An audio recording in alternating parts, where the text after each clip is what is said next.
আসসালামু আলাইকুম, সবাইকে স্বাগতম আমার এই ভিডিওতে। আপনারা জানেন যে গ্লোবাল টি-20 সিরিজ বা টুর্নামেন্ট চলছে। সেই টুর্নামেন্টে বাংলাদেশ থেকে কিন্তু রংপুর রাইডার্স অংশগ্রহণ করছে এবং তারা কিন্তু চ্যাম্পিয়ন। তারা চ্যাম্পিয়ন হিসাবে কিন্তু এইবার গ্লোবাল টি-20তে অংশগ্রহণ করেছেন। গত আসলে তারা চ্যাম্পিয়ন হয়, প্রথম 2 ম্যাচ হারে এবং পরে 3 ম্যাচ জয়লাভ করে তারা চ্যাম্পিয়ন হয় এবং এই টুর্নামেন্টে অলরেডি 2টা ম্যাচ খেলে ফেলেছে এবং 2 ম্যাচই কিন্তু তারা জিতেছে এবং শেষ ম্যাচটা মাত্র 1 রানে জিতেছে। প্রথম ম্যাচটি তারা জিতেছিল হচ্ছে গায়নার সাথে, মেবি আমি একটু আপনাদের জানাচ্ছি কার সাথে জিতেছে এবং পয়েন্ট টেবিলটা আপনাদের জানানোর চেষ্টা করব।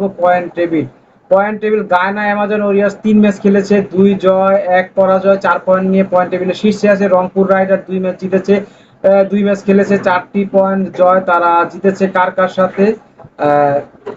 রংপুর রাইডার তারা হোভার্ড হারিকেন এবং গায়ানা অ্যামাজন ওয়ারিয়র্সের সাথে জয়লাভ করেছে এবং তাদের আজকের ম্যাচ হচ্ছে দুবাই ক্যাপিটালস এবং তারপরের ম্যাচটি হচ্ছে সেন্ট্রাল ডিস্ট্রিক্টের।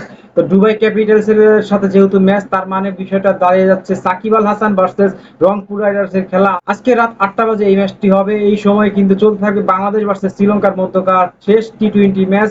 সেই সময় কিন্তু আবার টি স্পোর্টস এর পর্দায় চলবে হচ্ছে রংপুর রাইডার্স এবং দুবাই ক্যাপিটালস এর মধ্যকার ম্যাচ। তো এই ম্যাচটা দুবাই ক্যাপিটাল জিতলে তাদের 4 পয়েন্ট হবে এবং রংপুর যদি জিতে যায় সেক্ষেত্রে 6 পয়েন্ট নিয়ে কিন্তু কোয়ালিফাইয়ের দিকে অনেকখানি এগিয়ে যাবে। যদিও রান রেটে অনেকটাই কমতির দিকে আছে, জিতলে রান রেট বেড়ে যাবে।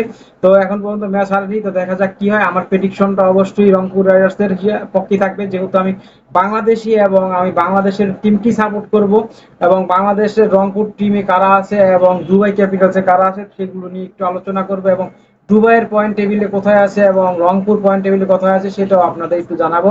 পয়েন্ট টেবিলের অবস্থা: গায়না অ্যামাজন ওয়ারিয়র্স আছে 1 নম্বরে, 2 নম্বর আছে রংপুর রাইডার, 3 নম্বর হোবার্ট হারিকেন, 4 নম্বর দুবাই ক্যাপিটাল এবং 5 নম্বর আছে সেন্ট্রাল ডিস্ট্রিক্ট। তারা 3 ম্যাচ খেলেছে, একটা জয় এবং 2টা পরাজয় নিয়ে তারা আছে পঞ্চমে। দুবাই ক্যাপিটাল 3 ম্যাচ খেলেছে, একটা জয় 2টা পরাজয় নিয়ে আছে চতুর্থতে। হোবার্ট হারিকেন 3 ম্যাচ খেলেছে, একটা জয় 2টা পরাজয় নিয়ে আছে তৃতীয়তে 2 পয়েন্ট নিয়ে। রংপুর রাইডার 2 ম্যাচ খেলেছে, 2টি জয়, 4 পয়েন্ট নিয়ে আছে দ্বিতীয়তে। গায়না ওয়ারিয়র্স 3 ম্যাচ খেলেছে, 2টি জয়, একটা পরাজয় নিয়ে 4 পয়েন্ট নিয়ে আছে প্রথমে। তো দুই দলের যে স্কোয়াড সেটা আপনাদের জানানোর চেষ্টা করব। আমি প্রথমে বলবো রংপুর রাইডার্স রংপুর রাইডার্সের স্কোয়াড: আবু হায়দার রনি আছেন বোলিং অলরাউন্ডার, আকিব জাভেদ আছেন বলার, হারমিত সিং আছেন bowling allrounder, Ibrahim Zadran opening batter, Iftikhar Ahmed middle order batter, Kamrul Islam bowler, Khawaja Nafay আছে ব্যাটার, মাহিদুল ইসলাম অঙ্কন আছে wicket keeper batter, Kyle Mayers আছে batting allrounder, Mohammad Naim opening batter, Nurul Hasan wicket keeper batter, Rakibul Hasan bowling allrounder, Saif Hasan allrounder, Shamsi bowler, Soumya Sarkar batting allrounder. Dubai Capitals আছেন খাদিম আলাইন, Jos Button, Dominic Drakes, Farhan Khan, Haider Ali, Bevon Jacobs, Jordan Jensen, Kalim শানা, হুজৈমা Tanvir, রবমন Powell, Rohan Mustafa, Sediqullah Atal, Shakib Al Hasan, আলিশান শারাফু, Saeed Haider, আরাইমান Burma, জিসাম নেসির।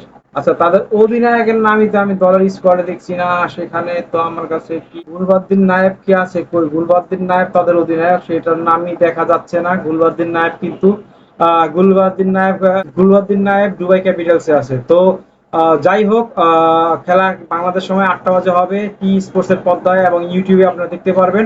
তো সবাইকে দেখার আমন্ত্রণ এবং আশা করব Rangpur Riders Bangladeshi হিসাবে তারা ডিফেন্ডিং চ্যাম্পিয়ন এবং তারা আজকে দুবাইকে জিতে ফাইনালের পথে আরো ধাপ এগিয়ে যাবে। তো সবাইকে ধন্যবাদ আমার ভিডিওটি দেখার জন্য। আসসালামু আলাইকুম।